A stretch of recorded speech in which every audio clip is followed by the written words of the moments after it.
আসসালামু আলাইকুম, নাইম বলছি। আজকে আপনাকে কিভাবে সহায়তা করতে পারি? কল কিনলে দিছেন? জি, কল কিনলে দিছেন? বিষয়টির জন্য খুবই দুঃখিত, কাইন্ডলি জানাবেন। না না, মানে ওই বঙ্গা তো ওরা বাজার হলেও রাত 9টা, সরি হিসাব 12টা 19 মিনিট। জি, তো 12টা 19 মিনিটে ঠাস করে কল গাইছে, কল আইবার হরে আয়ার নাতিনের জিগাই আর এখন যে কোঙ্গে কল দিছে চা আছে, তাই তারা কত রবি অফিসালাই কল দিছে। জি কল কিনলে দিছেন?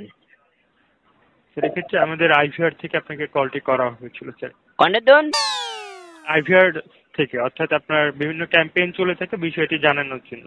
আইডি কার্ড কিনলাই? স্যার, আইভিআর থেকে, অর্থাৎ একটি সাইট থেকে কল করা হয়েছিল। এটা মানে দিনে কল দিতেন অঙ্গার রাতের একান্তি প্রায় 12টা 20 মিনিট। আপনি এই টাইমে কল দিলেন যে মুরব্বী মানুষ ঘুমতে নষ্ট করছেন, এটা তো ক্ষতি না? টোটাল টোটাল বিষয়টি বুঝতে পেরেছি, বিষয়টির জন্য খুবই দুঃখিত স্যার। না না, আই কি আমার কল দিবে লাগছে নাকি? অবশ্যই নয় স্যার, বিষয়টির জন্য খুবই দুঃখিত। আমি উচাউচি করে গিয়ে কথা কন, আই তো বুঝেন না, কথা তো বুঝেন না। টোটাল বিষয়টি বুঝতে পেরেছি। আপনি আপনার প্রান্ত থেকে কলগুলা কি চাচ্ছেন না? না না, আই তো কল আর কথা হলো আমরা কল দেন, আর আপত্তি নাই, কিন্তু দিনে দুপুরে ঠিক দুপুরে মানেন না, নামাজের টাইম মানেন না, ইফতারের টাইম মানেন না। এই যে অঙ্গা ঘুম গেছি একান্তি প্রায় গবে লাগিয়ে তো লাগছিল, আপনি টাচ করে কল মারছেন না। দিনের কইছে কোঙ্গা কল দিছে, কারো কোনো বিপদ আপদ হইলো না। আর হলো একবারে বিদা ছাড়াইছি, আই আছি টেনশনে, বিভিন্ন ঝামেলার ভিতরে আছি, এর মধ্যে আমি মারা দিয়েছেন কল। তো কল মারে দিয়ে যে ঘুমটা তো নষ্ট করলেন, আই চাইলে আর ঘুম যেতে আর মাথার ব্যথা শুরু হয়ে গেছে। তো এগুলো ঝামেলা না। বিষয়টি খুবই দুঃখিত স্যার। আমরা কল দেন, আর আপত্তি নাই, কল দিবেন। আমরা যেহেতু আমার সিন চালা যেহেতু অপরাধ করিয়ে লাইছি, কল তো আমরা দিবেন, এটা আর আপত্তি নাই। কিন্তু রাতের 12টা 1টা বাজে কল দিয়ে যে মানুষের ঘুমে যে গায়ে মারি দেন, এটা তো ক্ষতি। বিষয়টির জন্য খুবই দুঃখিত স্যার। আর বাবার আমরা দুঃখিত তো করলেন, আজ ঘুম ভাঙি গেছে, এটা এটা কেন কি করবেন সাইকন?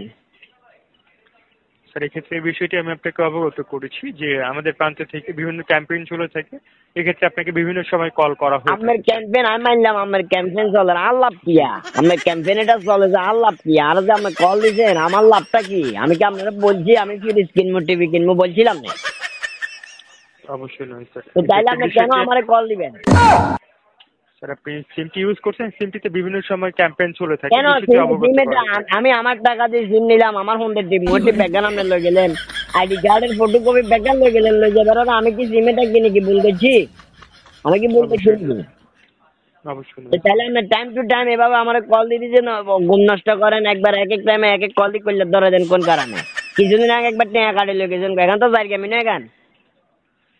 স্যার, বিষয়টি বুঝতে পেরেছি, বিষয়টির জন্য খুবই দুঃখিত আর স্যার। বাবা দুঃখিত তো এটা মানলাম, কিন্তু আমার কথা হলো যে এইভাবে মানুষের হয়রানি আর কত কেন করবেন? আমি আপনারা বলছি না আমি টিভি কিনবো, ফ্রিজ কিনবো, বা আমার কি ক্যাম্পেইন নেবেছেন, এটা অন অফ করে দেন, অঙ্গ অফ জি, করে এই দেন। বিষয়টি আপনাকে পূর্বে বলেছি স্যার, এটি অফ করতে চাচ্ছেন কিনা? তাই তো এটা আমরা বলছি না অফ করতাম, এরপরে তো আমরা আবার ঘুরে ঘুরে ক্যাম্পেইন ম্যাম্পেইন গিয়ে গিয়ে বকেন, নাহলে গিয়ে অফ স্যার করতে আপনি হলে দিয়ে ঠিক বিষয়টি, দেবো। হ্যাঁ স্যার আপনি বিষয়টি জানতে চেয়েছিলেন আসলে কি জন্য কল করা, এই বিষয়টি আমি আপনাকে বলে দিয়েছি এবং পরবর্তীতে জানিয়েছি। স্যার আপনি ঠিকই বন্ধ করতে চাচ্ছেন, আপনি অনেক পুনরায় কিছু বিষয়টি বিস্তারিত জানতে এটা চাচ্ছেন। ফ্রিজ কঙ্গা টিপলে বন্ধ হইব, বা আমি টিভি দেন, নয়তো আরেক কোন আই টিভি দিয়ে। স্যার আমি আমাদের প্রান্ত থেকে আপনার টোটাল বিষয়টি বন্ধ করে দিচ্ছি। আশা করি পরবর্তীতে আপনাকে কোনো ধরনের কল এবং এসএমএস গুলো করা হবে না। নিশ্চিন্তে থাকবেন। মানে রবি অফিসে তো আর কল আইতো না, ঠিক আছে না? জি, জি, আমি আবার আর বলক মারি দিয়েন না, মাঝে মধ্যে দরকার হলে টান্ডা কল টল দেওয়ার লাগে, বুঝেন না? জি। ঠিক আছে, তাহলে বাধা থাকেন। রাতের টাইম 12টা 23 হয়ে গেছে, গুঞ্জান আর কি ভালো থাকেন তাহলে, মনে করছো না? অবশ্যই নয় স্যার, এক্ষেত্রে এই সমস্যা ছিল আপনাদের প্রান্ত থেকে কথা বলবো, ঠিক আছে? মানে ওই যে মনে করছো না কোনো কথা কেন কইছি যে? অবশ্যই, অবশ্যই নয় স্যার। আপনি সমস্যা ফেস করছেন, আমাদের প্রান্তে কল করেছেন স্যার, আপনাদের সেবায় নিয়োজিত থাকি স্যার। আচ্ছা ঠিক আছে, ভালো থাকেন তাহলে আর কি। গুঞ্জান সবারও গুঞ্জান, বেনলে জি, নামাজ হইয়েন, ফজর নামাজ হইয়েন। জি, আপনার সাথে কথা বলে অত্যন্ত ভালো লাগলো। ধন্যবাদ, ভালো থাকবেন। আসসালামু আলাইকুম। আচ্ছা, ওয়ালাইকুম সালাম, আল্লাহ হাফেজ।